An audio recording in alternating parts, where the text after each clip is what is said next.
What's up, guys? It's Elisha Jancic. It's been a while since I made a video. People have been asking me what happened to the other ones. I took them down myself because I believe that they've accomplished their purpose. They planted the seed that needed to be planted.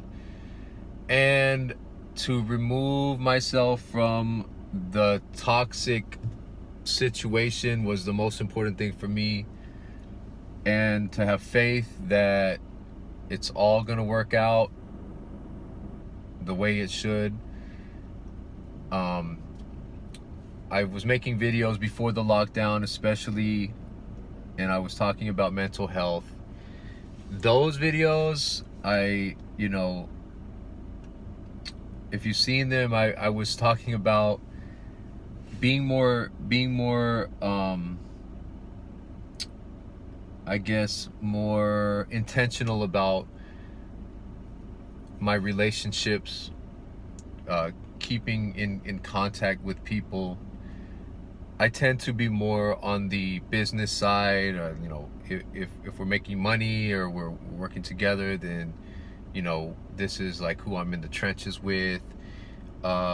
I've been in such a survival mode all my life, and this is like certain things that I've learned from learning about my complex PTSD from childhood, and then continuing into the cult that I brought my firstborn son to because I didn't have a family, but the repetition compulsion that led from an extremely abusive, toxic family situation to what became an abusive, toxic religious situation.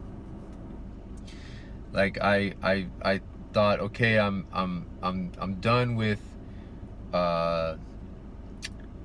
neglecting myself. I'm done with allowing people to scapegoat me or gaslight me or afflict me or project onto me, and me actually say, okay, how do I deserve this? Why do I deserve this? So, some of you know my story. Like, I don't have any memories of my dad's dad besides him burning me with the cigarette. He literally put a fucking cigarette out of my arm, and I'm like 3-4 years old, and I remember standing there. I was so happy. I was in Chicago, so happy to be with my grandpa. I guess I was a little too rowdy or something. I've always been too rowdy. Maybe that. See, right now I'm thinking, why the fuck did he burn me? The point is, a grandpa doesn't burn his goddamn kid. You know what I mean? That's outrageous. You can't. It's unimaginable. But to me, when I was a kid, I literally sat there and I remember feeling the fucking cigarette. I remember hearing it and feeling the burn, and it was sizzling on my skin, but I didn't move. Instead of having a healthy response to like flee danger or flee pain, I literally sat there, and instead of like moving away and protecting myself, I was like, I think the exact phrase was, what did I do to deserve this? If I even knew what the word deserve was at the time. But I remember, like, what did I do? What did I do? And I had a conversation with a good friend of mine. I look up to him in a lot of ways. He's been a mentor to me in business, and we had a great talk yesterday, talking about some ideas, but also, like, there was one thing that he said to me, because I just got my desk for my music. All my shit's been sitting on the side, on the floor. Like, we had to rearrange some shit, so like the keyboard and the computers, the speakers, all my shit was literally sitting on the floor for a couple months. We finally got a customized desk so we can actually fit it all in one place. It's awesome. I mentioned to him, like, my music is priority right now, and he's like, you know what, besides the music, make sure you keep doing videos on mental health, because your videos, he didn't say my videos, but he says the conversations that we've had, you've actually helped me to heal. And for me, that was awesome to hear that from him, because I often I feel, because of my trauma, like it's not a psychological thing, it's a neurological thing, it's a brain injury. It's literally like the brain had to rewire through a toxic soil in order to survive, and my brain isn't normal, right? And so because of the experiences that I've had, the ongoing abuse, and just the things that I've gone through, I don't see myself as somebody who, like, I always felt like an alien, an outsider, even to the point where I'm hearing and my parents are deaf. It's almost like, in this climate, imagine being born white to black parents. It's I just remember a lot of the criticism was just, you hearing people this and hearing people that, and just the entitlement of wanting to use me because I could hear, or criticize me because I didn't give enough, or that I didn't bow down enough to the deaf, and really it's like the trauma, like, and I see it's almost like, wow, being in hip hop, being white, I don't even want to be there right now. It's like I just left that toxic shit. I guess I'm all over the place on this one, but there's all this shit that I was going through, and I just literally like was more and more quiet and more quiet and more quiet. Just, here, let me deal with myself, let me fix myself. But the conversation I had yesterday, he told me, dude, don't stop with the mental health. And quite frankly, this, I feel like, is all over the place, all the things that I just mentioned. But just feeling like if I was to speak, I was gonna have to face a confrontation, but that is from my childhood. Like, to speak my truth would be met with violence,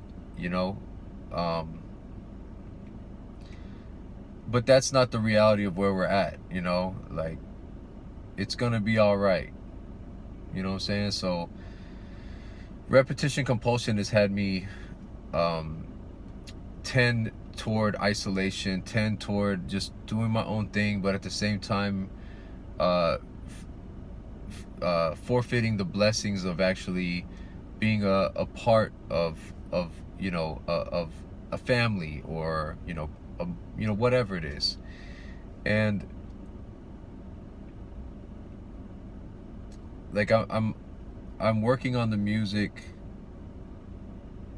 and that was really, like, for me, but because of the lockdown and because of the things that, like, I was trying to do, I couldn't get.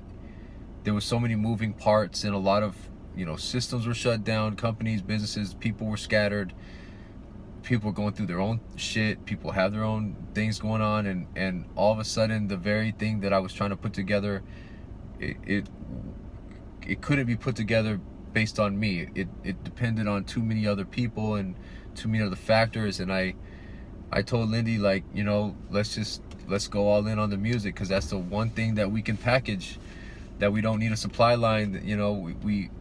I have a team within the music realm, so that I can do what I need to do in order to get that. So we just focused on that. But to be met with, like, just all the shit that's going on, and like the feeling of like being expected to be guilty, or all the shit that's happening, like it's really had me not want to even do music. At the same time, it's not even the fact that I didn't want to do music, it's the fact that I didn't want to speak, because speaking might lead to a confrontation, which I'm literally trying to just get my kids back. In a nutshell, that's like, I'm trying to get prepared for my son that's on the way. And in Jesus' name, he's healthy. He'll be born in October. His name will be Elijah Ragnar Janchik, or Jancic. And he'll be really like the first kid that, my daughter Malaya, my wife and I had a daughter. And she was almost 3 months old when she passed away. But she was my, no offense to my other sons, but she was my favorite. She was so important to me. She still is. Like, she's the reason why I am more focused on business and trying to give my family a foundation, because I got laid off right before she was born and was looking for work while she was alive. You know, I'd hold her in my arms and I was on the phone. Like, if I could just have had money, she had a heart condition. I didn't know she was going to pass away, but I do remember the feeling of anxiety and hopelessness because I wasn't able to provide. Literally working that as an interpreter, fucking job that triggered me every day because of how my parents treated me and forced me to interpret. But, you know, being a child of deaf parents that don't give you any skills, like the only skill a lot of us, one of the skills that we have to fall back on is that we can serve them further by interpreting for the rest of our lives. But I didn't have a degree, and I was required to have a bachelor's degree in order to continue what I had been doing for those past 11 years, up until just literally a month before my daughter was born. Lost all my contracts. We had to move out of my house. I had a 2-bedroom apartment when I met Lindy. She moved in with me. I didn't have any, you know, we had to move to a tiny little 1-bedroom that was in just the whole thing. But like, my daughter passed away, and so I've been really feeling like this anxiety. Like, I've never really had a child besides my girl Catherine Malaya, that like knew my voice like that, you know. And her passing away, like, I've been really dealing with a lot of fear, a lot of like not even wanting to celebrate that my son's on the way. And it's been really hard because, like, it's hard to hope and then the hope is shattered, you know. So like all the things that I'm going through right now, I'm just trusting God, and at the same time, like, I'm still fighting for I'm not fighting for my sons, but I'm fighting for myself to have the stability in order to be able to receive them and be there for them in a way that I've always wanted to be there for them. Needing that from my parents, I never got it, but it hurts me the worst to know that I am willing to be there for my kids, but it's met with such like toxicity, you know. And that comes from repetition compulsion, where you get what you expect, and fortunately I did start working on myself. I stayed single. I realized my self-worth, you know, after my second son was born, and I realized it's just gonna never stop. They're